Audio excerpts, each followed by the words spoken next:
Can smoking pot lead to a lifetime of psychiatric problems like schizophrenia and bipolar disorder? That's what we're going to be talking about today with our expert, Aubree Adams, who runs Every Brain Matters, which is a nonprofit dedicated to raising awareness about the risks of cannabis use and specifically cannabis-induced psychosis. Now, to me, this is incredibly relevant because I get asked to do a lot of antipsychotic tapers, and when I look in the pasts of these people, frequently I find a lot of high-potency cannabis use. Now, we're going to be talking about how cannabis use, and specifically the types of cannabis, can influence you developing a drug-induced psychosis and eventually converting to one of these more severe psychiatric conditions. And because of this, I think it's crucially important that anyone out there who perhaps uses cannabis now or has used them in the past and has been diagnosed with a psychiatric condition, listen to this, because the cannabis may be the problem and it could be the difference between a lifetime of medications and potentially coming off. Enjoy.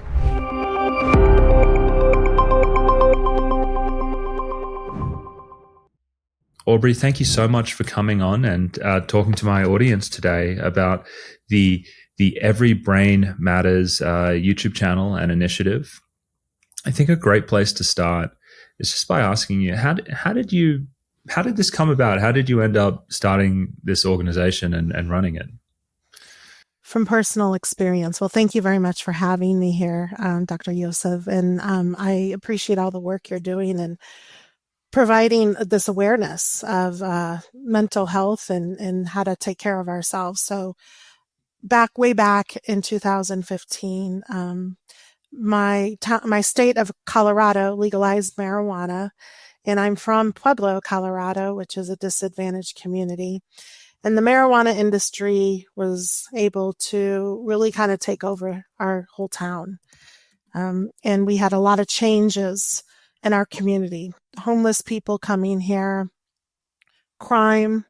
We had cartels, drug cartels from all over the world coming here to buy up property and homes and grow and sell marijuana. They didn't have to traffic it over the border anymore. They could just come and do it here, because our policies turned every home into a potential drug house because they legalized marijuana home grows with hardly any restrictions. So I was noticing the changes in our community, and none of us were really liking it, but I didn't realize marijuana would affect my family so profoundly. My son's behavior started changing.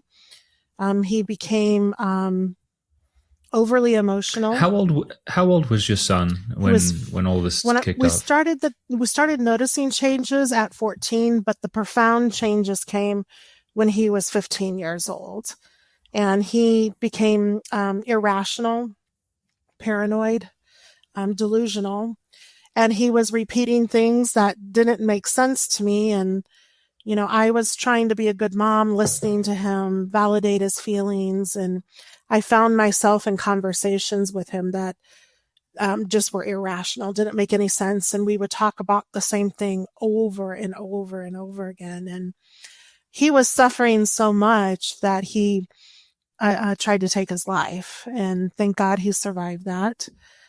He was hospitalized in a psychiatric unit. I remember taking him to the ER after my husband realized that he had taken like a half a bottle of ibuprofen pills. And he was laughing in the ER, kind of like disturbingly. It was disturbing to watch him laugh after just trying to take his life. And It was kind of like a Jekyll-ing, and it was, my husband and I were so scared. We were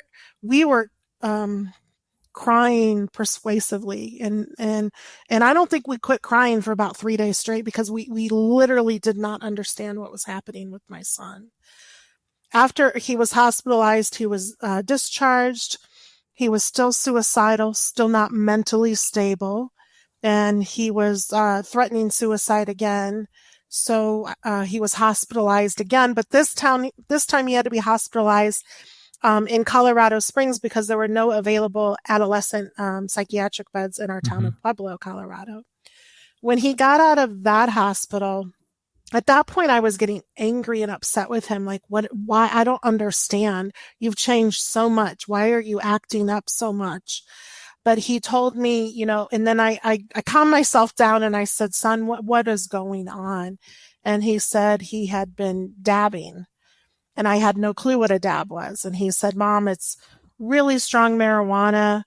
I call it crack weed. And I knew it was making me crazy, and I was actually trying to quit. And through my research, I found out dabs are high concentrations of THC, the drug in the cannabis plant. And my community of Pueblo, Colorado, was mass producing these products, these dabs, calling them medicine, calling them less harmful than other drugs. And at that point, I got angry. Why a community would do that and lie so much about it? Because through my research and the science I was reading, I was actually a college student at the time, and I was learning how to read studies, tell if they were peer reviewed, the subject numbers and all that stuff, how to look for if it was a good study. And what I was reading about THC is that it did increase the risk for mental illness, psychosis, and suicidality. And I think what I was witnessing at the time was my son in a cannabis-induced psychotic state. And then as the years passed on and we tried to get him help, it was definitely validated, because he would get sober and then he would go and we would get our son back. And then when he would start using any THC product, he would go back into this irrational state, this mental state of suffering where he was losing his humanity. And so I know he was having symptoms of cannabis psychosis.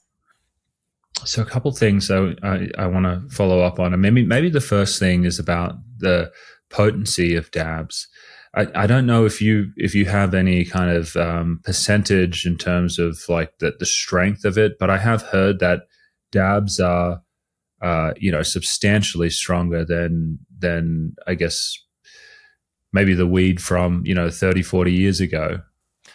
Yeah, the dabs are anywhere 40% THC or higher. So there's any kind of THC concentrates, they call them, dabs, wax, shatter, crumble. And then pretty much they're all the same product. They're high levels of THC.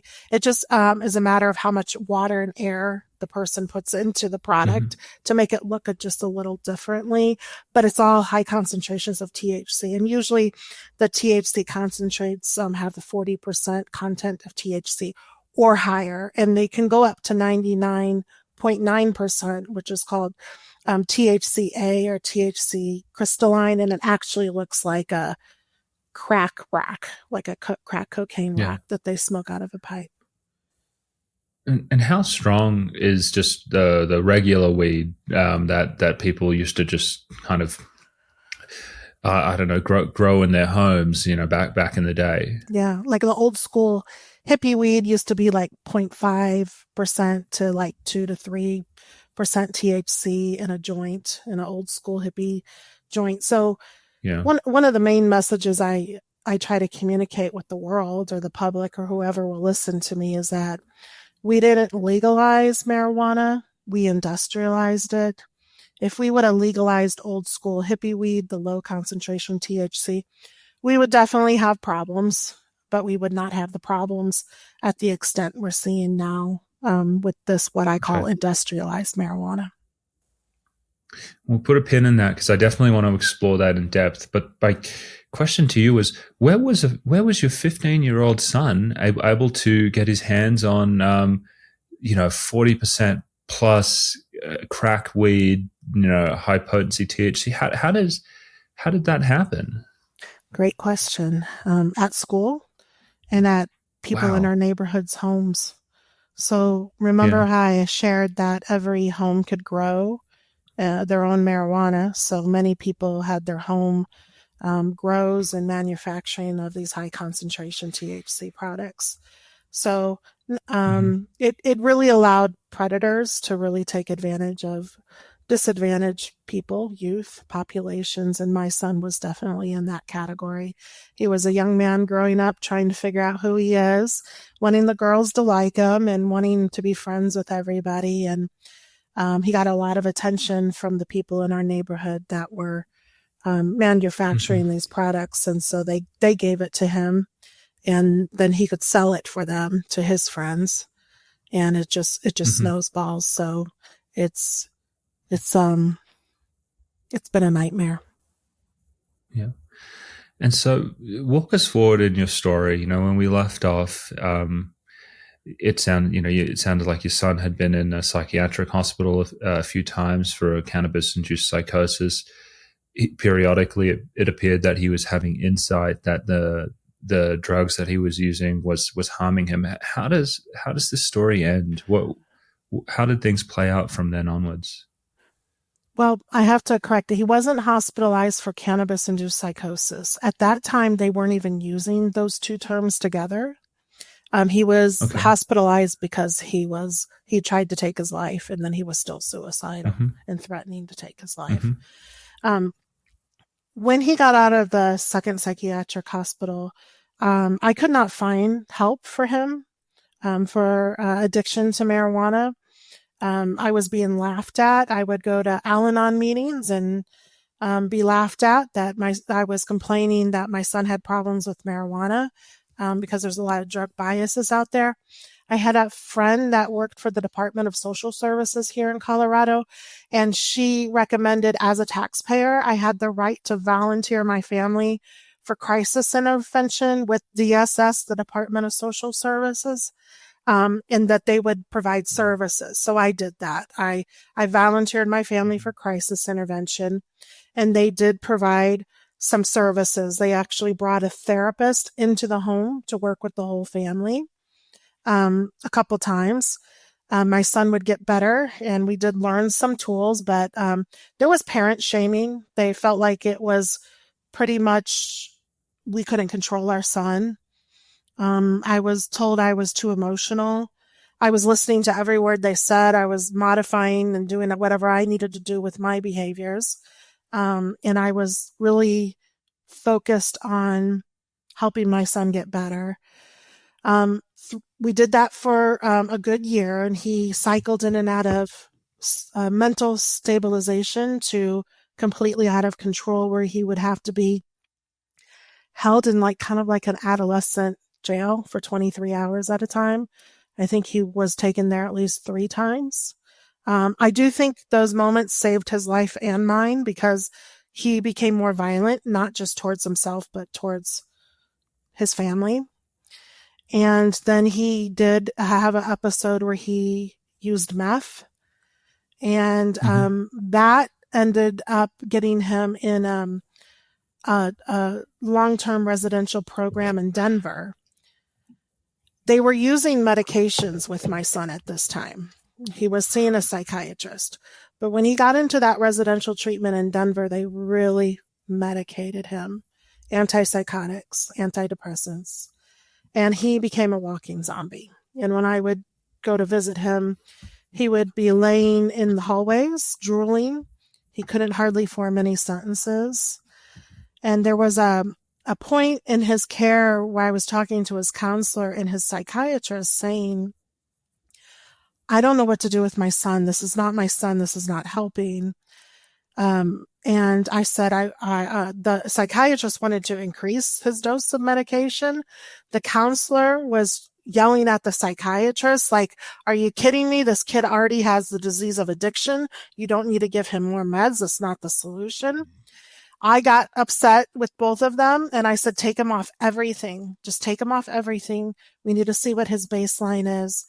And pretty much the treatment center, he was there for almost 90 days.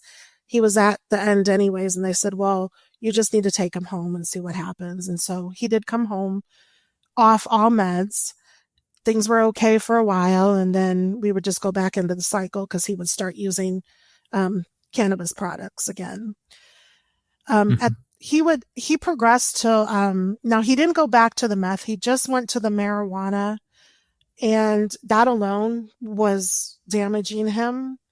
And I lived in this community that called marijuana medicine and celebrated it and promoted it. And I was being harassed on social media that I was speaking out on this harms of marijuana. And I was asking the community, what are we doing? And actually, I wasn't the only family, because we tried to close the marijuana shops here in 2016. We lost that vote because grassroots people in a disadvantaged community are no competition for a powerful, well-funded drug industry. And so when we lost the vote and we couldn't opt out of Amendment 64, retail marijuana, I realized I lived in a community that picked drugs over our children, and there was really no hope here. So the Department of Social Services had discharged us because my son was out of control again. I remember one of the leaders from the DSS coming to our home and kind of laying down the law and telling my husband and I, if you don't take control of the power back and take control of your son, we can't help you. And there was no controlling him especially when he's in psychosis. He's running away. He's living on the streets with homeless people. He's hanging out with people that are affiliated with gangs. It was crazy. And people were, calling me and harassing me even on the streets saying, you need to control your son. I said, well, you need to quit giving him marijuana. It's making him nuts. Like, stop doing that. You might be able to smoke marijuana and get away with it, but my son can't. Why are you doing this? I even tried to get restraining orders against 4 individuals to keep them away from my son so they wouldn't give him marijuana anymore. That was a complete disaster. The law is not on my side for that. So one time my son was gone on the streets. I think we didn't see him for 5 days. He shows up in front of my house. I call the police because I can't necessarily bring him in the house when he's out of control and violent. And the police were telling me that I was the bad mom, that I needed to provide services. They called DSS. DSS said, we already worked with this family. There's nothing we can do anymore. It's the family's responsibility. I remember my stepfather showing up where this one police officer was telling me what a terrible mother I am. And he said, you don't talk to my daughter like that. You have no idea what she's been trying to do to help her son. And through the grace of God or however it happened, a friend of a friend, I got on the phone with this recovery consultant, and he was a young man who experienced similar what my son did. And he said, well, your son get on the phone with me. And I remember I went out because I had walked away from the police and my son, and I went inside my house because I realized there's nothing I can do here. I can't control this. I went out and I said, son, will you talk to this young man? He spoke to him. I don't know what this young man said to him at the time, but my son said, okay, I'll go. And my son said, I'll get help, Mom. I'll get help. We'll go to treatment again. So we found a dual diagnosis treatment center in San Diego, and they understood everything I was saying. They did not minimize marijuana's effects on my son's brain. That was a turning point. That was the start of our true recovery process. And I got very clear that I could not bring my son back to Colorado where he was going to be enabled by the community. I didn't have anybody who had my back.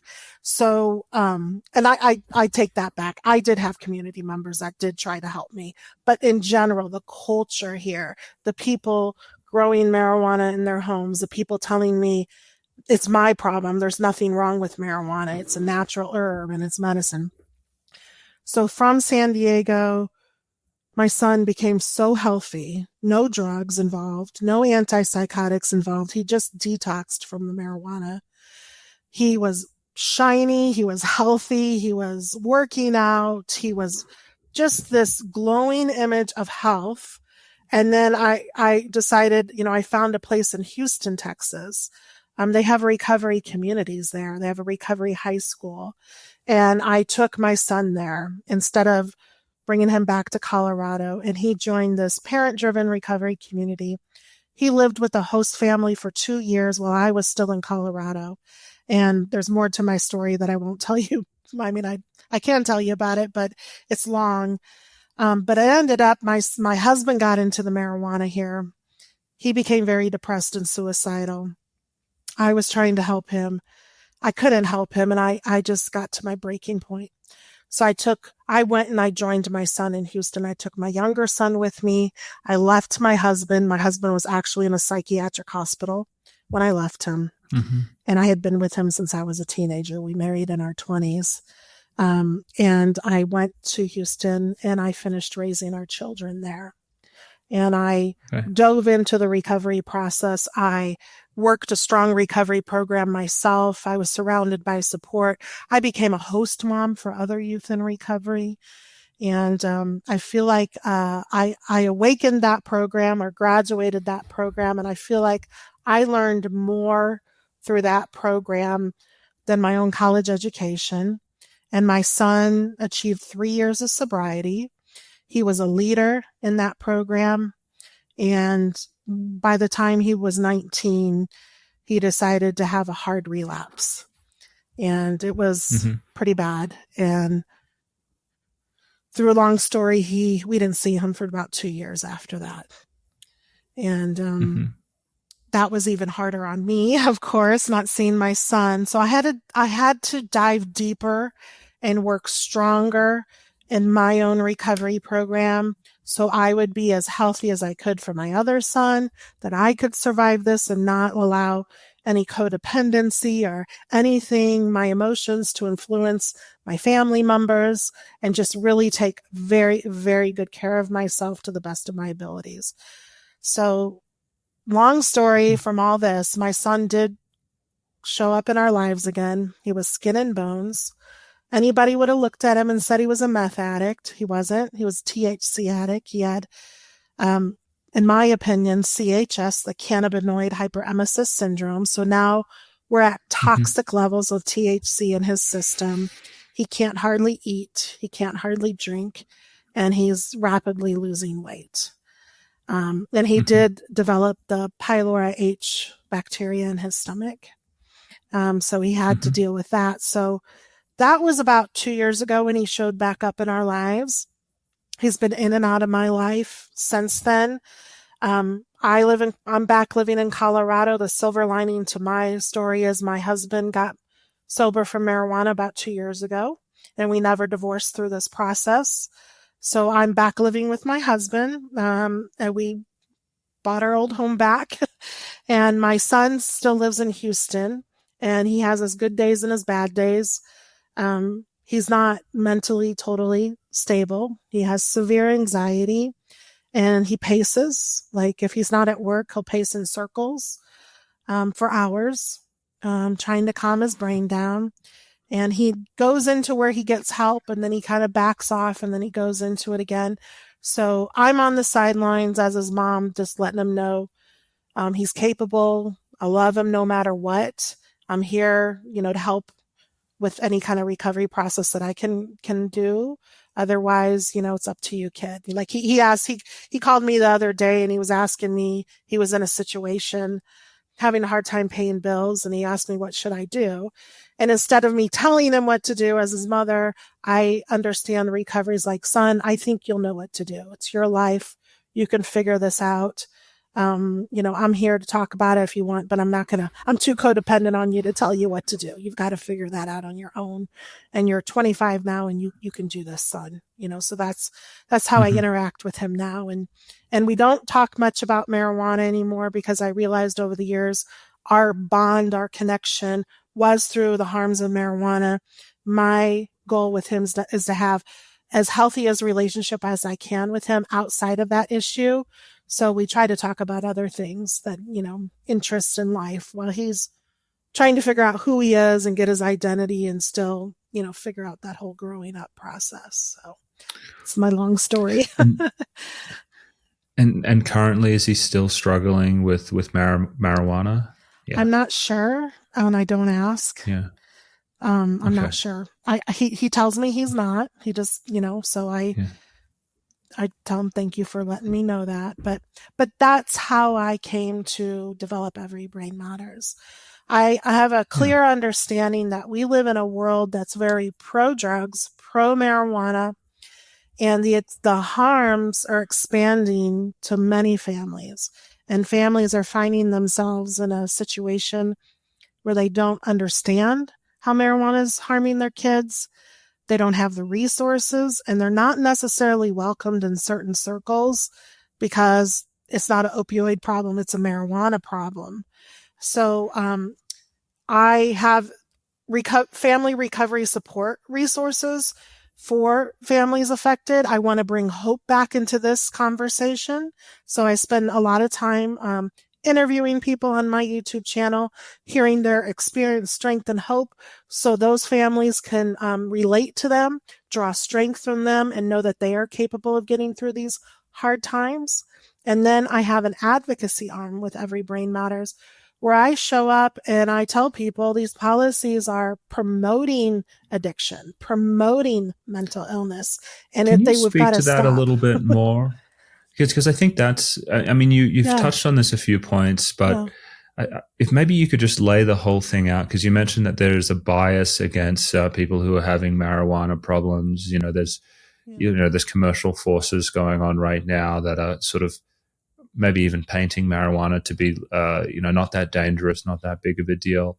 Maybe you could just give us the lay of the land about what you see out there currently about, how people feel about marijuana use and how that leads to problems. Well, I think the general public has no clue that marijuana is, one, addictive, two, that the science is 100% and it's clear, can cause episodes of psychosis. And psychosis is a break from reality where a person usually becomes paranoid first and then delusional and hallucinates. And a classic sign of cannabis-induced psychosis is auditory hallucinations, but they can have visual hallucinations. And they just don't understand that people that are not mentally well or mentally stable have an increased risk of violence. So how do we communicate just that right there without turning people off, and because they've been propagated to with well-funded campaigns through what I call the predatory addiction for profit marijuana industry, that marijuana is less harmful than other drugs. It's a natural plant. It's an herb. It's actually medicine. It's actually saving lives. And so these well-funded campaigns, the media's bias has really led us into this new era of industrialized marijuana. So you have all these culture norms around marijuana, but the reality is it's a drug that is illegal for a reason. And, that keeping it illegal will decrease the harms. I think the perception of Americans especially is that these policies are going to keep people out of jail for smoking a joint on a Saturday night. Nobody cares about that. Nobody cares if somebody's smoking a joint in their own home on a Saturday night. But what has happened with the legalization of marijuana, it has commercialized and industrialized the THC molecule, the drug, the addictive part of the cannabis plant, and they're putting it in everyday foods, masking it with sugary flavors, especially the vapes, so people consume the product. I always say if the sugary flavors weren't in the THC vapes, especially the kids and the adults, they would spit them out because they taste so toxic. So we are in this whole new realm of deception and lies, and we're not sticking to the facts and the science behind what cannabis really can do. The power of the plant is real, and we don't understand that. We've disrespected the plant.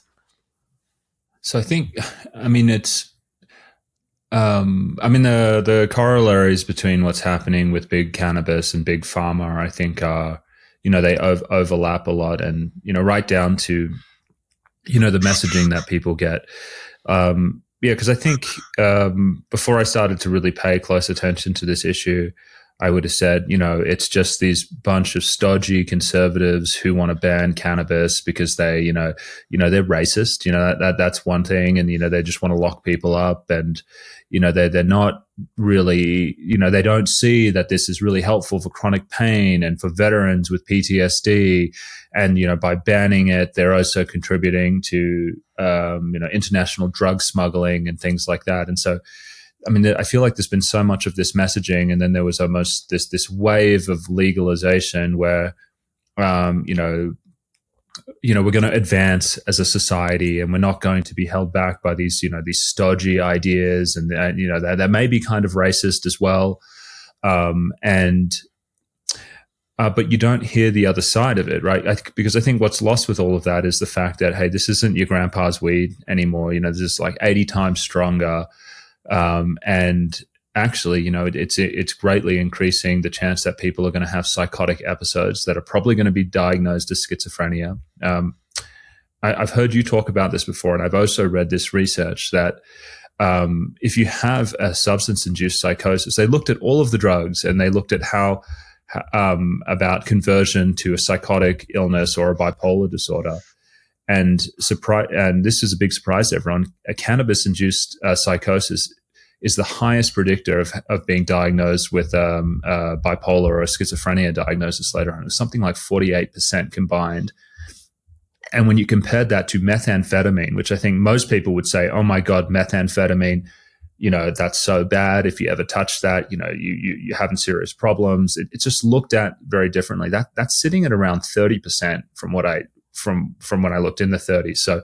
So cannabis is doing something to the brain that's greatly increasing the chance of developing these manic or psychotic illnesses. And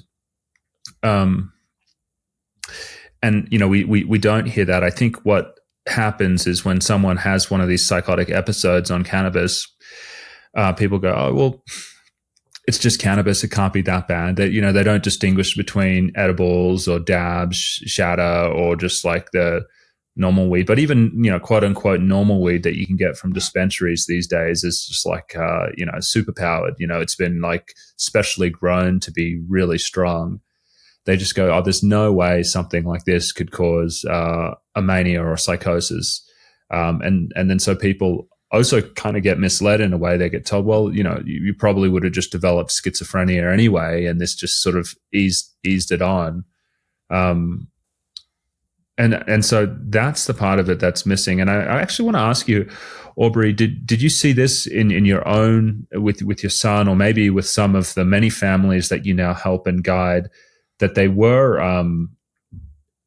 they also struggled with misdiagnosis, with people saying that they had primary psychotic illnesses when really it was a cannabis problem. Maybe you could speak to that experience a bit. Yeah, the medical community is undereducated too on this issue, and many of the families that have loved ones with a cannabis-induced psychosis are being diagnosed with bipolar. Now, it's a kind of a catch-22 because some of the doctors say, well, if we don't label it as bipolar, then we can't get as many services and treatment options for that individual. But it's not really a bipolar condition, which is a chronic psychiatric diagnosis. It's really a cannabis-induced psychosis episode. And as long as they're testing positive for cannabis, that's what they should be diagnosed with. And I have to make clear, I'm not a medical professional. I'm a paraprofessional. I'm a licensed physical therapy assistant. That's what I did for 20 years. So medication is not my expertise or anything. So I when I work with the families, I don't talk about medication. That's a conversation they need to have with their doctors or psychiatrists. But I do know that in the beginning, the goal of the medical community is stabilization. So they're going to use drugs to try to combat the psychosis, to get the individual stable. But it's being misdiagnosed. It's not being tracked. So the numbers here in America, the only really true numbers that we have to look at are through the ER departments. The federal governments, many of the state governments, they don't track this data. So we get most of the data through other foreign nations, like Denmark has some really great studies that they've come out with that you've just quoted about people who have a cannabis-induced psychotic episode have a 47% chance of converting to psychiatric conditions like schizophrenia or bipolar. So the medical community is already jumping towards this person is bipolar instead of saying this is cannabis-induced psychosis and the treatment needs to be abstained from any cannabis products so they can detox and stabilize that way. But it's a quick turnaround, and they want to quickly stabilize that individual as fast as they can. So they throw antipsychotics medications at the individual, and which can help in many circumstances. I'm not saying it can. My understanding is there's not a specific medication for the cannabis-induced psychosis, but they do utilize other antipsychotics. But as your podcast says, your YouTube channel talks about, there's a lot of side effects to those medications. So it's a catch-22, and it's a risk outlay benefits kind of scenario, and it's not just an overnight solution. It's a journey that no family wants to be on, and it can be years and years and years before that individual stabilizes. Yeah. Something that I worry about now, and this is one from looking at that data where it just shows that, wow, if you have one of these psychotic episodes, like you're nearly, there's a 50% chance you're going to convert to one of these serious psychiatric diagnoses. But the other thing that was really eye-opening for me, Aubree, was listening to several of the interviews on your channel. And for people listening to this right now, go to the Every Brain Matters YouTube channel. There is amazing advocacy and journalism going over there, where Aubree is sharing the stories of families and young men and women going through this. But what I've heard in some of these stories, when people come off these medication, when they come off the cannabis, some of them are saying, I mean, the recovery can sometimes take a couple of years. I mean, sure, they're improving like right afterwards, but they're still having problems which are gradually improving over time after they come off. And again, when I look at those two things together, I do worry that there's actually there's a neurotoxic effect from this medication. That one, it's destabilizing the brain in a harmful way that predisposes them to start to look psychotic over time and get diagnosed. But two, once they get the toxin out, there's this fallout where, it's way longer than you would think is just like a withdrawal. It almost feels to me, because I look at drug injuries a lot, that this is brain healing happening. And sometimes it's happening over a couple of years afterwards. And so Aubree, you've been working in a lot of these settings. I mean, how does that feel to you, that sort of interpretation of what's going on? Does that fit? Do you have any thoughts about that? I know you're not a physician or a researcher, you're sort of like a citizen scientist, para professional on this, but what do you think about that, those thoughts, just based on what you see boots on the ground? Yeah, I agree with your comments there. It takes a long time to recover, and actually it could take a lifetime. And we know from the science, when people are recovering from an addiction to a drug, it's considered short-term recovery for the first 5 years. Like, the individual can't say they're in long-term recovery from some kind of drug addiction till they hit the 5-year mark. And so now we're talking about maybe addiction and mental illness, mental instability from the cannabis psychosis. We don't know how long that takes. And it's individual. It could be a couple months for one person, and it could be years for another. And if they're cycling in and out of they're relapsing back to the drug, and they're using for a few months and then they're getting sober, I mean, we're just prolonging that. So, it's a marathon, and that's why I do what I do. So I can't necessarily empower the individual user, that's not my forte. I teach families how to hold boundaries and show up in a clear, kind, loving way for their loved ones, and respond as appropriately as they can from the psychosis or the addiction, or both of what they're dealing with. So that's how I try to help.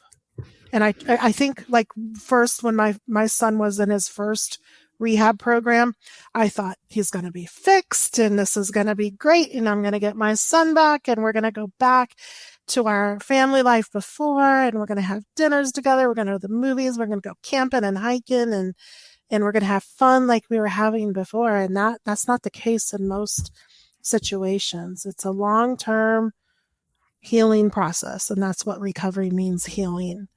And when it comes to a chemical assault on the brain that induces psychosis, we're in just a whole new level. It's a whole new game, a whole new era. And I think that's what the world just does not understand. And that connection of these psychotic behaviors can turn into people driving their cars or their vehicles through parades, going into a school and shooting children, pushing people in front of a subway. And these were all preventable behaviors. All of it was.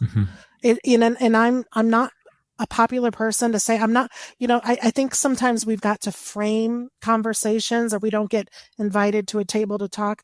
But my message to the world is, this drug is not a drug that can be regulated, because you can't predict who's going to become psychotic or permanently psychotic from cannabis. And you can't predict who can maybe smoke a few joints a week and be okay. It's a literally game of Russian roulette. And they made the drug so much more stronger, more potent, more powerful, that these problems that are coming from it are just exploding. And we're still not talking about the true causal factor of marijuana. THC in the marijuana cannabis plant is the main significant factors in this increase of mental illness, suicide, and violence. And when I say that, I'm like, it's reefer madness, Aubree. You don't know what you're talking about. And I'm like, if you truly read the science, you read the capabilities of this drug, you will understand. And how you were talking about, it changes the brain, and it's a fat soluble drug compared to a water soluble drug like alcohol. Like, I don't advocate for any kind of drug use. I don't do that. But alcohol gets out of our system faster. Like if I take a strong shot of whiskey, the chances of me being psychotic are pretty much zero. But if I take a strong marijuana gummy, the chances of me becoming psychotic from that gummy are high. So we need to make this correlation and say, and educate the community and empower them that you're being lied to, you're being deceived, and we need to protect your brain. We need to empower you with this information so you can make informed decisions and protect your brain, because your governmental officials, especially at the state level, are deceiving you. They're calling these products medicine, and they're not. They're not medicine. They provide a fast chemical assault to the brain, and some people will never recover. Well, and I think that's probably the part of it that I think is missed a lot, is that it's, people think, not a big deal. If I just, when I stop, everything is going to be okay. And I know a lot about chemical assaults to the brain because mostly what I do is help people who have had neurotoxic reactions to psychiatric meds. And the state that puts you in is almost disabling. I mean, you after you've harmed your brain, you're highly anxious. You also experience a good amount of cognitive dysfunction. And so I just can't imagine how hard it would be to stop using cannabis at that point. Like, let's say you were using cannabis for anxiety or for insomnia, or maybe you didn't originally start there, but then you started to lean on it as a crutch for those things. After you've hurt your brain from these things, I mean, you're going to have more anxiety, you're going to have more insomnia, you're going to have cognitive dysfunction. And I think if you're not primed to really understand it as, this is brain recovery, this is neuroplasticity, we're talking about recovery over the course of potentially a couple of years, that's going to be slow going. I think if people aren't ready for that, they go, oh, it's too hard, and then they reach back for the product because seemingly it seems to soothe them, at least in the short term. And they're just perpetuating this damage, and they can't get out. And it's really hard. I mean, my heart goes out to anyone suffering from this problem right now, because it is, like you said, it's a trap, and it's ruining lives. Yeah, I think you said it very well. It's a state of human suffering, and once that chemical assault to the brain comes, regardless of what caused it, they're trying to manage the symptoms they're feeling, and they just want to change the way they feel and mask those horrific symptoms that they're experiencing. So we can see how not only they could reach back for marijuana to acutely relieve that pain, that suffering that they're feeling, but they can turn to other substances too, and which is fueling our addiction crisis, our homeless crisis, because then, sometimes the individuals get to the point where the families can't have that individual in their home anymore because they're so out of control mentally and psychotic, and they won't accept help. They don't know how to. Cognitively, they're not there anymore. And we don't have pathways to help them, not popular pathways. There is the Marchman Act in Florida that we can mandate court-ordered treatment and force them into treatment. And some people argue that's not the right way to do it. Some people argue it is, because once you can bring them back and stabilize them and then teach them, this is what happened to you, this is why you were doing what you were doing, now maybe they might be a little bit more to accept treatment. But I do see that with my loved one. There's a suffering there, and a constant everyday fighting for that mental stability, that he wants his anxiety to go away. He wants to feel normal. And so he's trying to find ways to do that. And there's a whole world of drugs out there that are, that can intoxicate him and relieve that acutely. And who wouldn't want to be relieved from that acutely if you're feeling that way? I want to segue and ask you about just some maybe more practical questions. Well, actually, perhaps you can share, what is the process of coming off cannabis products like, from all the people that you've helped, when you were caring from them? I don't hear much talk about cannabis withdrawal. Is it easy for some people? Is it really challenging for others? What does it look like? What do people complain about? Could you kind of set some expectations about that if anyone is listening to this right now and they're thinking, maybe it's time to come off? Well, what I've seen, and of course I'm only, connected with individuals really struggling or families that are really struggling. There's a great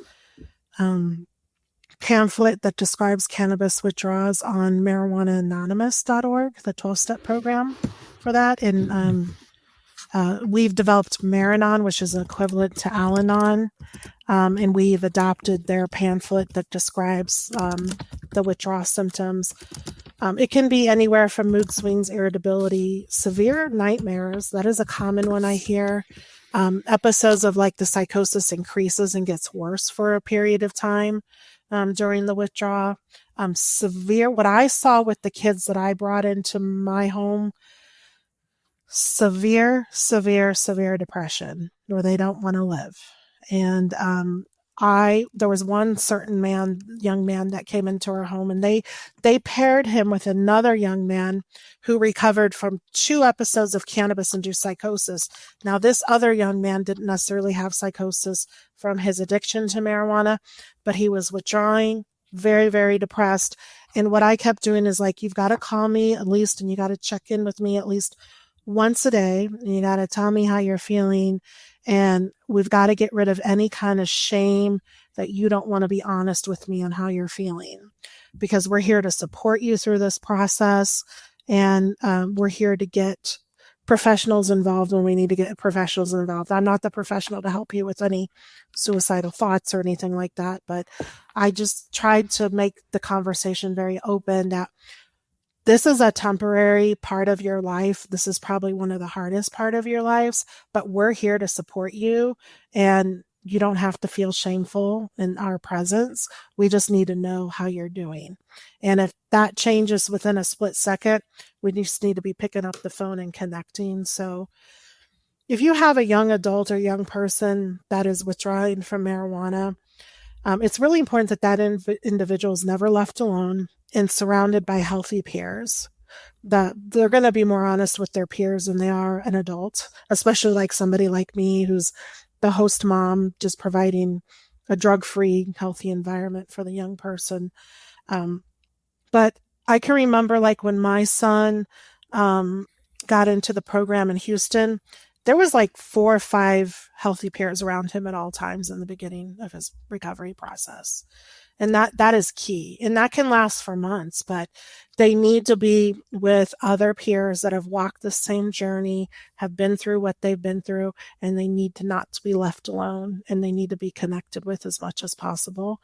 And if it means we need to take 5 trips to the ER because you are having those suicidal thoughts, so we need to talk to a professional, or you need to talk to a professional a couple times a week, or whatever that looks like for that individual, there should be no shame in that process, because it's going to get better if we can help you get through it. And it's okay to increase that level of care when needed. And I think that's part of one of the things I teach a lot about. I think, like my feeling in the beginning, my son would go to treatment and then he'd be all better. We could move on with our life, or, it was just temporary. And it's not. It's a 2-step forward, 1 step back, and it's a process that looks like this instead of just straightforward. And we need to equip ourselves with the resources and the language we can to help that individual or ourselves get through that process.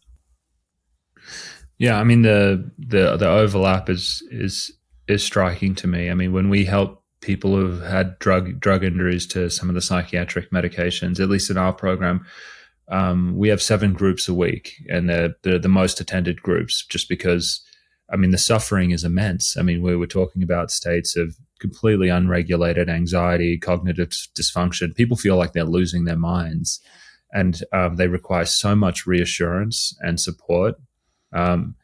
And I think that's probably missed maybe in some of these cases of severe cannabis withdrawal, is just how distressed the person is afterwards. And I think a lot of people think, what's the big deal? You probably bounce back in a couple of weeks. Like, it's just, but that's simply not the case. It's neurological rehab, and it is a lot of hands-on. They may likely need a lot of support and reassurance during that process. This is normal. You will get better. Feeling like you're losing your mind is, unfortunately, it's par for the course, but it is going to go away, and just this cheerleading until their brain starts to heal again. And then they start to notice the incremental improvements. But I think a lot of people are likely simply not aware of just how challenging the recovery process can be. Yeah. And how to get their basic self-care back of sleeping normally and eating and drinking and staying hydrated. It's just, even that alone is really hard for the individual going through that. I want to touch on another thing that you mentioned, which I think is a really important nuance here, because there are some people who may be listening who will just be like, I've known heaps of people who smoked cannabis, a lot of it, and they're fine and they came off. You talked about individual brains and not being able to predict who is going to have problems. I was wondering if you could just explore that topic a little bit, just this uncertainty about who cannabis is.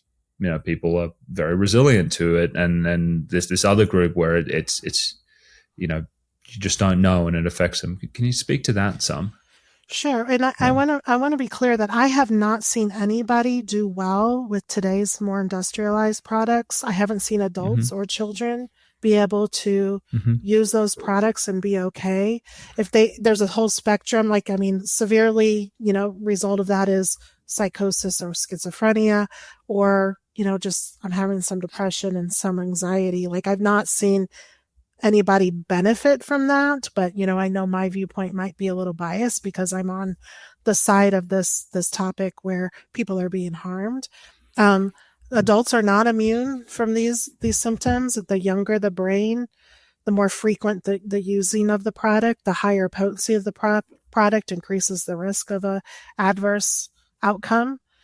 But yeah, adults are not immune, and I think I'm probably the only nonprofit, and people say I shouldn't talk about this publicly, the only nonprofit that tells adults that this is not safe for you to use. There's no science that can prove any of these products are safe for adult use. None. Mm-hmm. And then, what's even more tragic too, and I hope I'm answering your question. I might be circling a little bit. Mm-hmm. The one population that really concerns me that they push these products are our veteran population. Young men or women that have been at war, that have been exposed to extreme traumatic situations, violent situations, and they are definitely they just want relief from their PTSD symptoms. And, marijuana immediately, how we talked about before, can acutely intoxicate you and relieve those symptoms. But the science is showing that marijuana is not a treatment for PTSD. It actually increases the symptoms of PTSD, suicidality, depression over time, and causes more mental instability in veterans with PTSD. And right now I'm in conversations, especially with the state of Texas. We're going to have an advocacy day at the Capitol there. And there's a large population of veterans that are saying they want these THC variants, the Delta 8s, the Delta 10s. That's a whole nother topic, legalized in Texas because it's their medicine.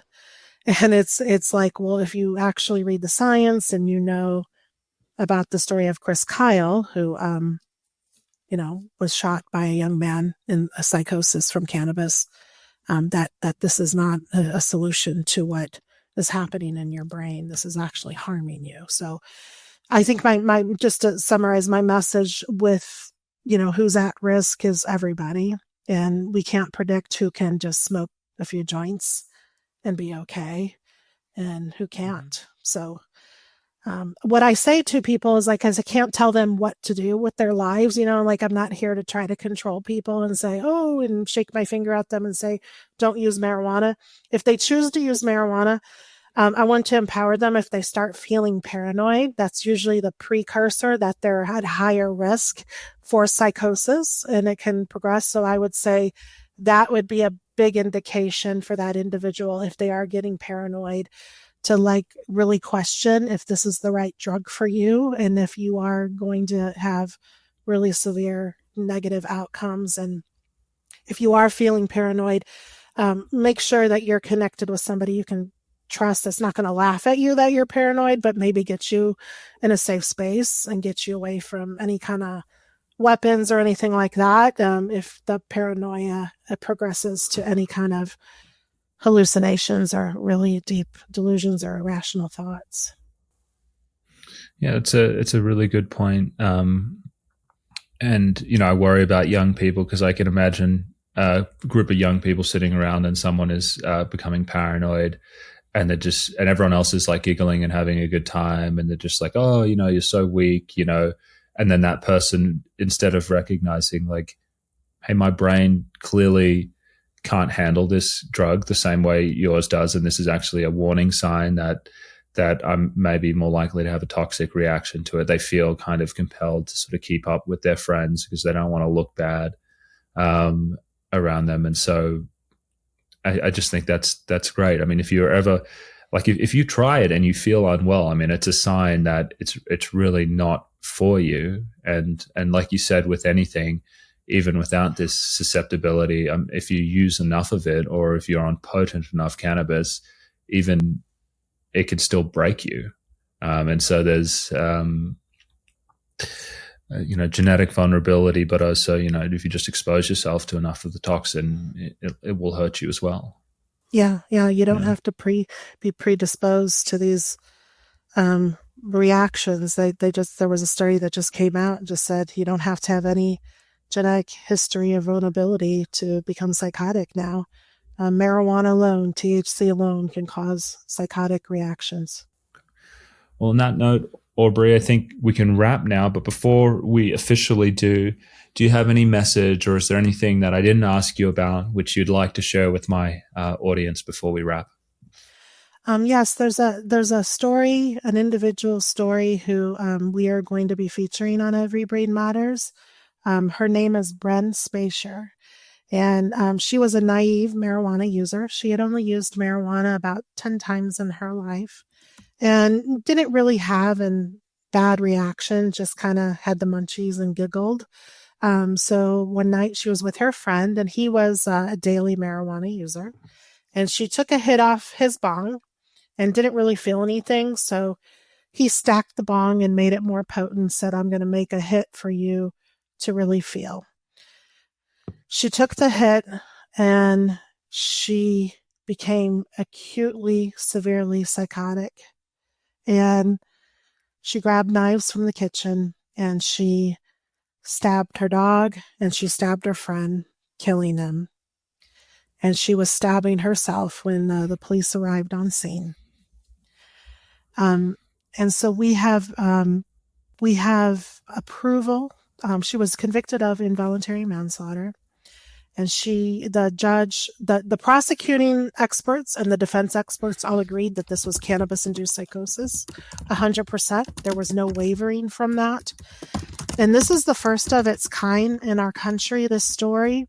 And so we feel it's very important that everybody in America and the world should know her story.